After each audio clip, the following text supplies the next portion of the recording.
Connecting inter-country payment networks serves as the backbone of this system and can be the first step forward.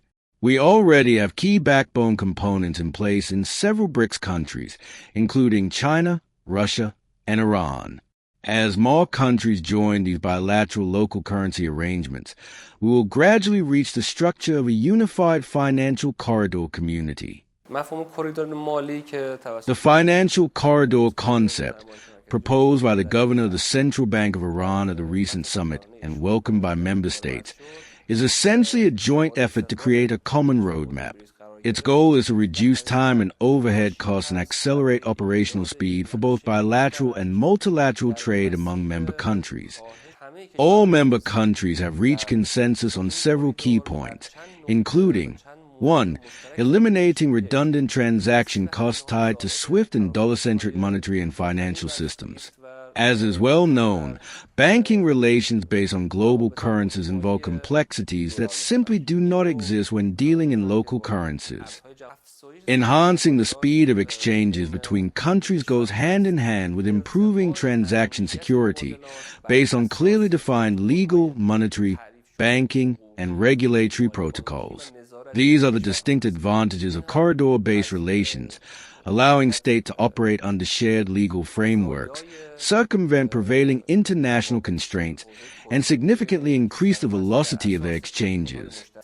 Connecting inter-country payment networks serves as the backbone of this system and can be the first step forward. We already have key backbone components in place in several BRICS countries, including China, Russia, and Iran. As more countries join these bilateral local currency arrangements, we will gradually reach the structure of a unified financial corridor community. Local currency usage is not exclusive to Russia, China, or Iran.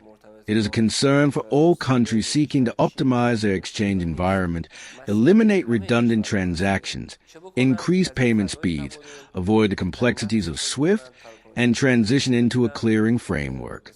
Notably, many countries were not aware that Tehran hosts the Secretariat of the Asian Clearing Union. The ACU has several members that have conducted clearing operations together for several decades. They proceed with transparent bilateral protocols, with settlements processed in Tehran, and report dispatched to member capitals every month or two.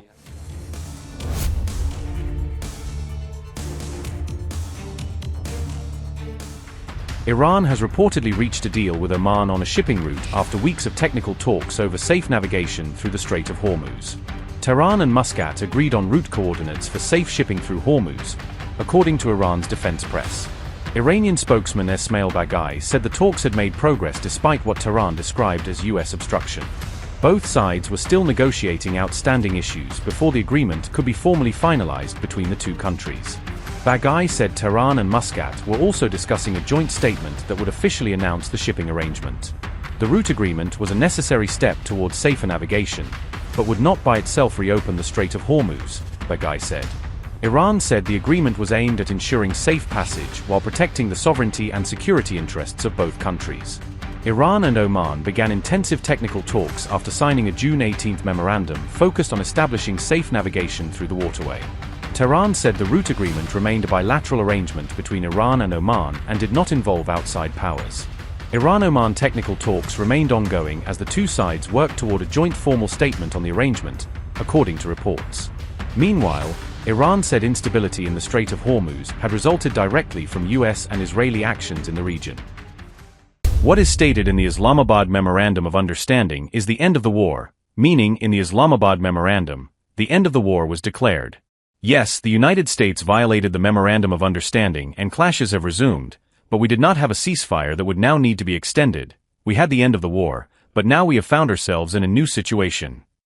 Both Qatar and Pakistan are exchanging messages and are in contact with us, but this does not mean negotiations. No decision has been made yet to resume negotiations with the United States.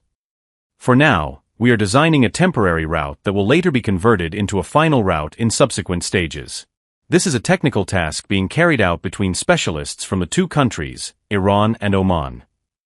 The armed forces are involved in it. In any case, they are the primary experts in this regard.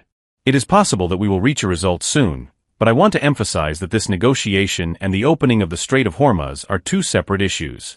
One is a technical negotiation regarding the determination of the maritime route.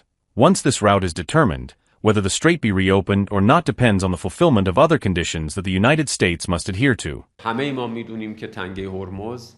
The state of instability in the Strait of Hormuz is exclusively the result of the illegal action of the United States and the Zionist regime. On an international level, they most often present the subject in a way that suggests it is Iran that has caused instability in the Strait of Hormuz. We all know that the Strait of Hormuz had no problems up to February 28, 2026, and it was open. The exploitation of this waterway by the United States and the Zionist regime to attack Iran, as well as the exploitation of adjacent areas on the southern coast of the Persian Gulf to plan and prepare attacks against Iran, resulted in instability of the strait. Iran was and is rightful in adopting a set of measures to safeguard its interests and national security as a coastal state of this strait. The United States continues to speak with pride about implementing a naval blockade against Iran. This is an admission of an aggressive act against Iran. According to international law, this is an act of aggression. Its threats continue, and other violations of the Memorandum of Understanding to End the War continue. Well, in these circumstances, we naturally cannot say that security and safety are established in the Strait of Hormuz. Upgrade your news experience with the all-new HT app. Download now.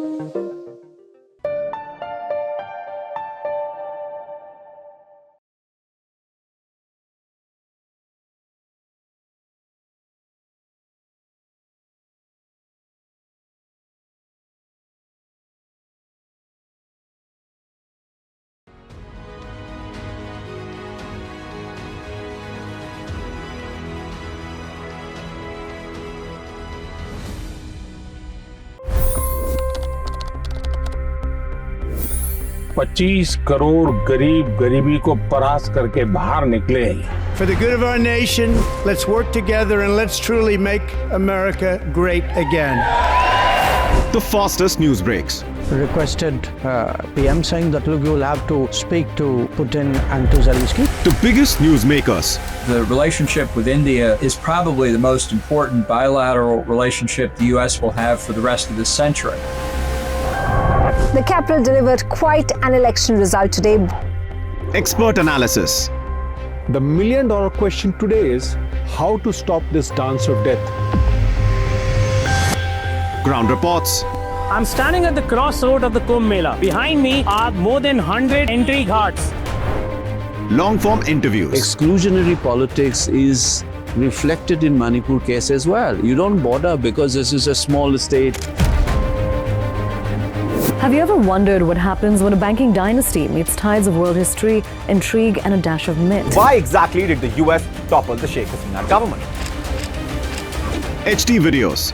We don't just break news, we break it down.